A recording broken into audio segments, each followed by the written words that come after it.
Hi, hello. Good day again. So, for the continuation of our topic, we will proceed in the government policies and programs. Okay, so this will be part of our topic in overview of the agricultural sector in the Philippines. Okay, so please like, follow us, and share if these lessons will give you that some importance. Okay, so let's proceed. So let's talk about the comprehensive agrarian reform program. So the CARP is a landmark agrarian reform law in the Philippines that aimed at addressing issues of land inequality, rural poverty, and social injustice.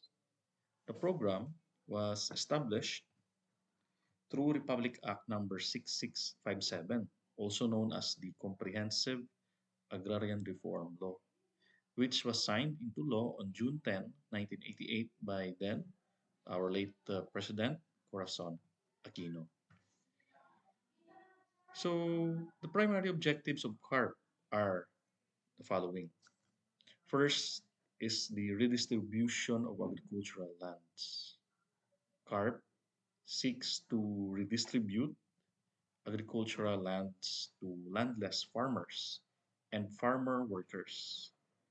The government acquires private agricultural lands, which are then distributed to qualified beneficiaries, including tenant farmers, agricultural lessees, and regular farm workers.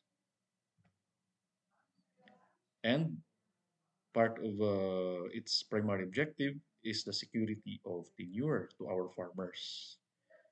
The program aims to provide a security of tenure to farmers and farm workers by granting them ownership or leasehold rights to the land they till. This is intended to address historical issues of landlessness and exploitation in the agricultural sector.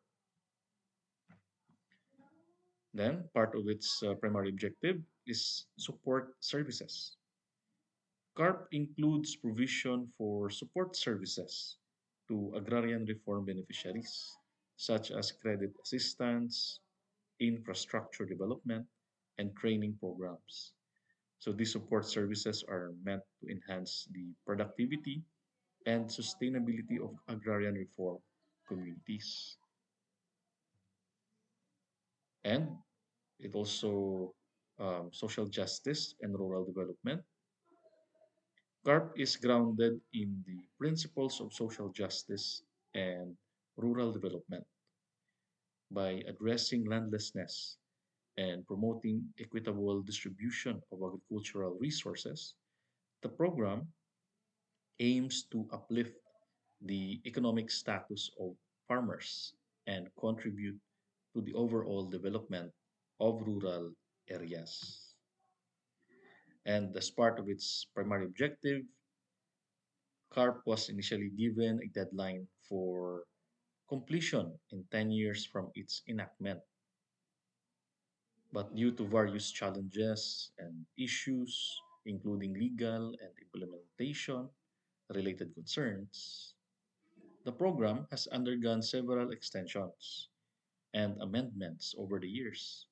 The government has continually worked to address these challenges and improve the effectiveness of our agrarian reform efforts.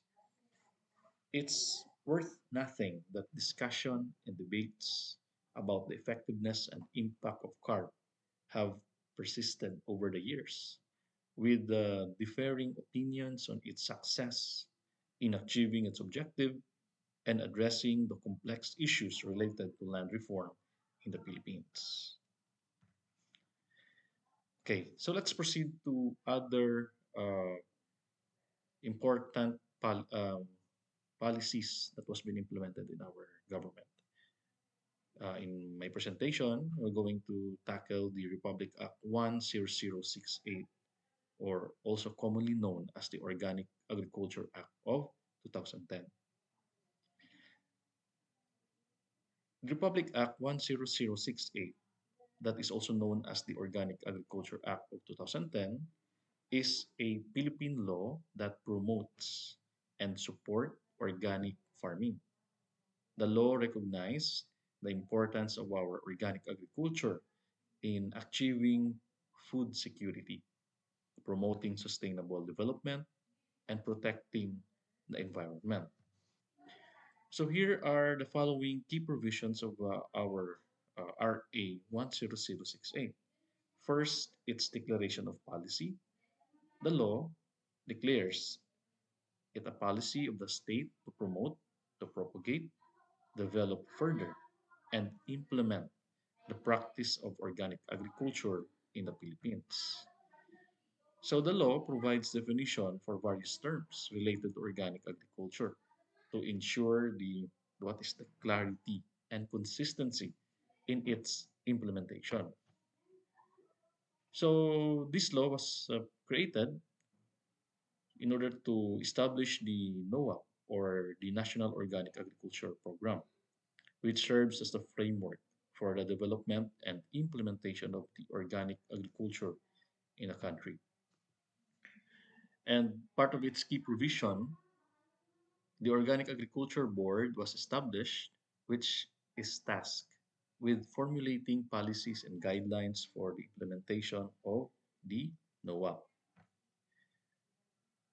And part of its provision is the promotion of the organic agriculture. The RA 10068 mandates the Department of Agriculture to promote, to develop, and implement programs and projects on organic agriculture. So, first, what is organic agriculture? And this is based on the NOAP. Uh, the website can be found in the slide. So, as I read, organic agriculture is a production system that sustains the health of soil, ecosystem, and people.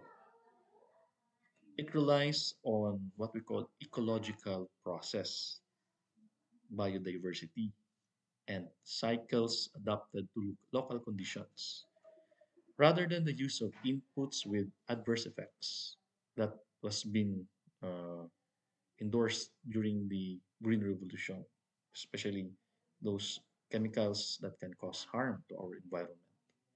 Organic agriculture combines tradition, innovation, and science to benefit the shared environment and promote fair relationship and good quality of life for all who are involved. So the slogan here is Bucket OK, OA.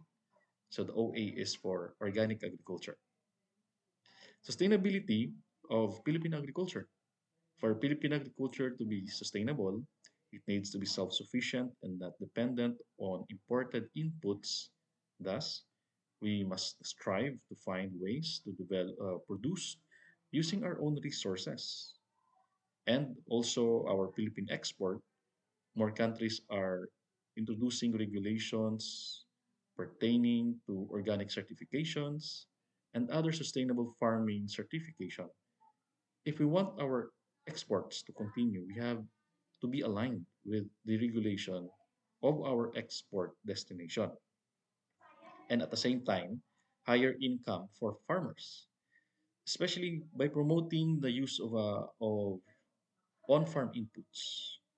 Our farmers can also already save a lot. And organic agriculture has a lower production cost. With lower production costs and higher price for produce, OA provides higher income for our farmers. And also for the protection of the environment, the organic agriculture protects our environment, our soil, our water, air, and biodiversity. OA is particular with soil biodiversity and the use of friendly insect that provides greater benefit than the use of synthetic inputs. And at the same time, by practicing organic agriculture, we also attaining public health. Organic agriculture promotes safe and healthier food This is the most important in light of the growing concern for our human health. And part of its key provision of our law is the research and development. This law emphasizes the importance of research and development in organic agriculture and allocates resources for studies, investigations, and experiments. And it also provides incentives for organic agriculture practitioners. To encourage more farmers to engage in organic farming, the law provides incentives such as financial assistance, low interest credit, and support for marketing and processing. The conversion of organic agriculture was also stipulated in the key provision. The law outlines the procedures for the conversion of conventional agriculture farms to organic farm. So you just have to follow the procedures and the guidelines that was been stipulated. And then the National Organic Standard. As part of its mandate, the RA 10068 establishes a national organic standard which organic farmers and producers must adhere to for a certification. This certification will give you a brand to your commodity, to your product, that it certifies that it is organic. And we are aware that if your product is certified organic, you can demand a more higher price compared to its counterpart. And then, accreditation of organic certifying bodies. The law provides for the accreditation of private and public organizations to certify organic products. And then, market access and development. It includes provision to enhance the market access for organic products and to support the development of markets for organic produce. Overall, the Republic Act 10068 aims to promote the adoption of organic agriculture practices in the Philippines, recognizing the potential benefits for both the environment and the well being of the people involved in agriculture. So let's proceed to the other relevant policies and initiatives of our government. According to what I read that is relevant to our topic, the Philippine agriculture industry has several policies and strategies in place to address various issues and advance sustainable development. So keep in mind that there may have been changes or new developments since then. So here are some of the key policies and initiatives. First is the Philippine Agriculture and Fisheries Modernization Act, or AFMA. This landmark legislation aims to modernize the country's agriculture and fisheries sector by providing a comprehensive framework for development. AFMA focuses on increasing productivity, improving competitiveness, and ensuring the sustainability of agriculture and fisheries. And then our rice tariffication law. This was implemented in 2019. This law aims to liberalize the rice industry by removing quantitative restrictions on rice imports and replacing it with tariffs. This revenue generated from tariffs is intended to fund programs that will benefit our rice farmers.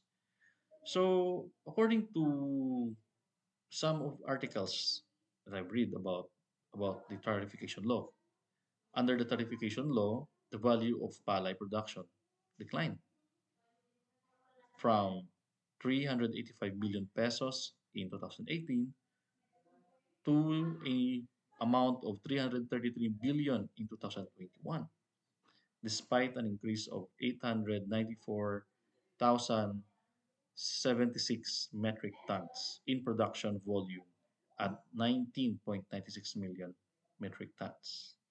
So according to this article, if the average farm gate price of 20 pesos before rice tariffication was maintained, production value will be more or less at the level of 400 billion pesos. This a visible loss of almost 67.6 billion in the last 3 years. or 33 or 32 for each rice farmers. That is the huge loss to our farmers. So maybe this policy, this law, should be put into to review if it is really uh, helping our Filipino farmers. And then part of our um, key policies and initiatives is the High Value Crops Development Act. So this law focuses on the development of what we call a high value crops, such as fruits, vegetables, and other high value agricultural products. It aims to enhance the competitiveness of Filipino farmers in producing and marketing high value crops. And then the agribusiness support for promotion and investment in regional expositions or ASPIRE. ASPIRE is a program that promotes investment in agribusiness by showcasing the agricultural products and potentials of different regions in the country. It aims to attract investors and create business opportunities in the agricultural sector. And then the farm mechanization program. The government has been implementing various initiatives to promote the use of modern farm machinery and equipment to increase efficiency and productivity in agriculture. And the National Organic Agriculture Program, or the NOAP. The NOAP promotes the practice of our organic farming in the Philippines. It includes initiatives to educate our farmers on organic farming.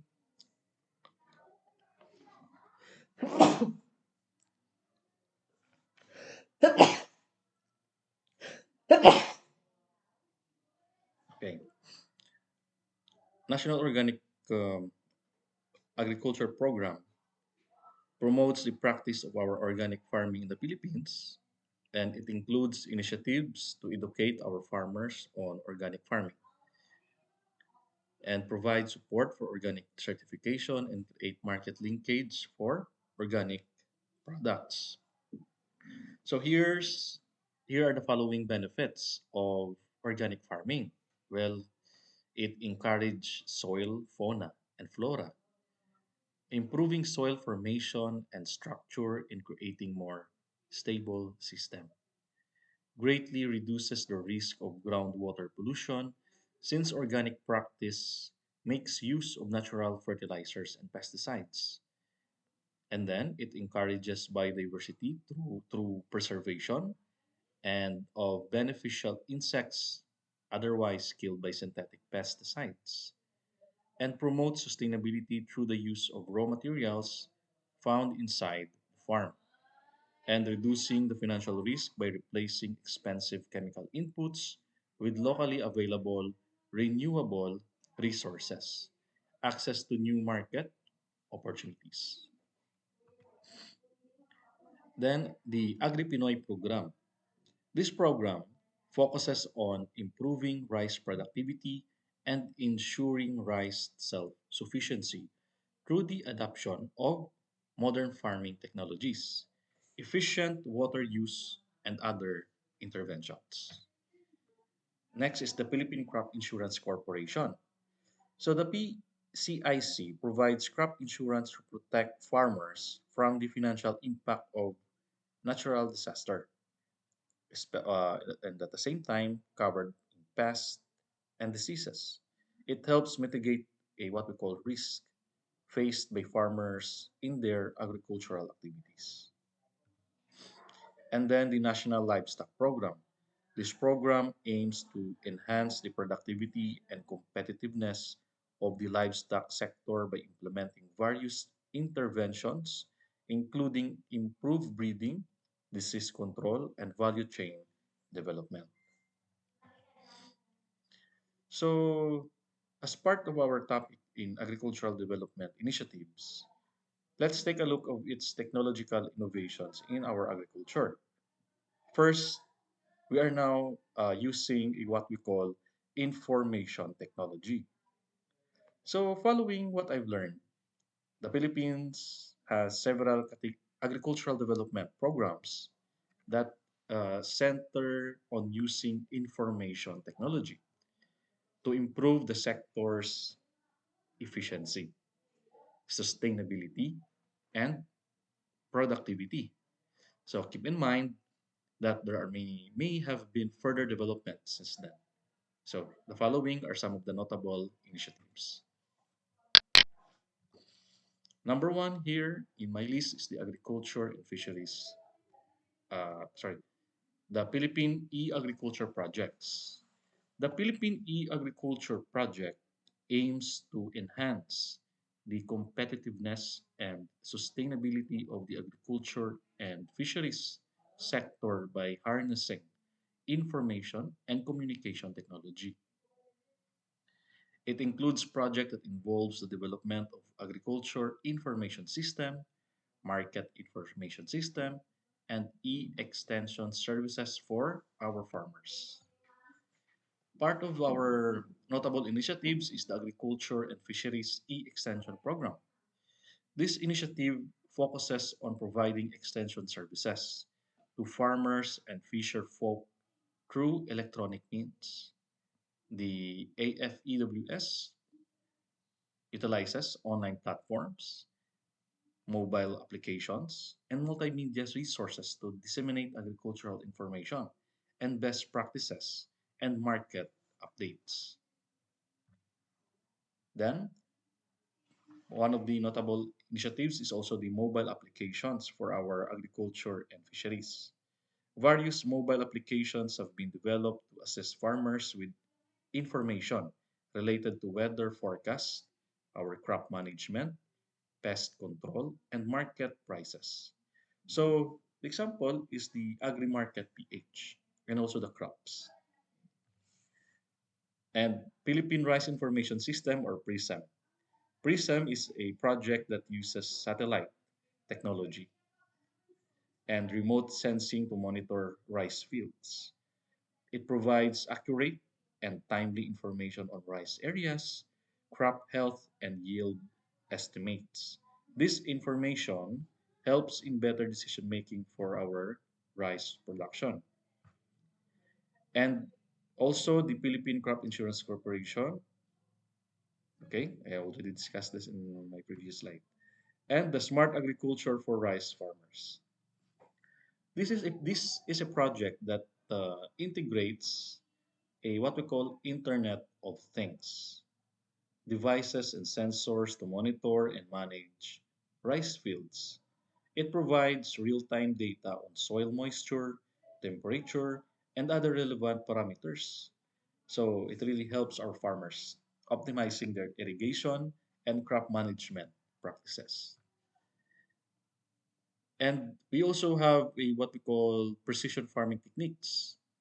According to what I've recently read, the Philippines is using precision farming techniques more and more to improve our agricultural output, resource efficiency, and sustainability.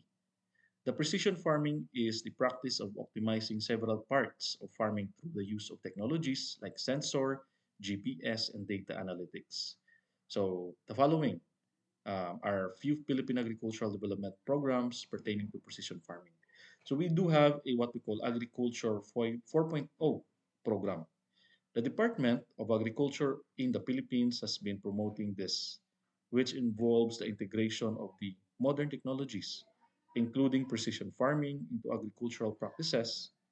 And this program aims to increase the adoption of digital technologies, data analytics, and smart farming techniques. And part of it is our farmon.ph. The farmon.ph is an online uh, crowdfunding platform that connects investors with farmers. It encourages the use of modern farming practices, including precision farming techniques. Farmers can use funds raised through the platform to invest in technologies that enhance precision and efficiency in agriculture. And also part of our initiative here is the Philippine Rice Research Institute initiatives that focuses more on rice, has been involved in research and development projects that incorporates precision farming technologies in the rice cultivation. This includes the use of precision agriculture tools for precise nutrient management, water use efficiency, and pest control. And as we advance in our technology, we are now able to have a satellite-based crop monitoring. Satellite technology is being used to monitor crop conditions and provide a real-time data for decision making. This include monitoring crop health, identifying the pest and disease outbreaks, and optimizing the resource use. Such initiatives contribute to precision farming practices. Okay, so and um, as part of the information technology, we also incorporated the Smart Agriculture for Enhanced Productivity or SAFE program. The SAFE program was implemented also by the Department of Agriculture, involves the deployment of what we call smart farming technologies to enhance productivity. So this includes the use of precision agriculture and tools for crop monitoring, and also it allows the irrigation to be automated and data-driven decision making. And Philippine Center for Post-Harvest Development and Mechanization or PILMEC projects. So this part of the branch of our agriculture are more in mechanization. They are involved in projects focus on promoting precision farming equipments and also machinery. This includes technologies such as precision seeders, variable rate technology for fertilizer application, and other precision agriculture tools. And our universities are also being part of the initiatives for advancing the information technology to our farmers. There are universities in our country that are also conducting research on precision farming techniques. This research includes the development and testing of precision agriculture technologies that are tailored to the specific need and conditions of Philippine agriculture. So we need to understand that it's important to note that the adoption of precision farming techniques in the Philippines is an ongoing process since we are in a large scale operation and there are some areas that are still that we're not able to receive this form of technology. And there have been additional developments and initiatives since in my last check. There's an ongoing process.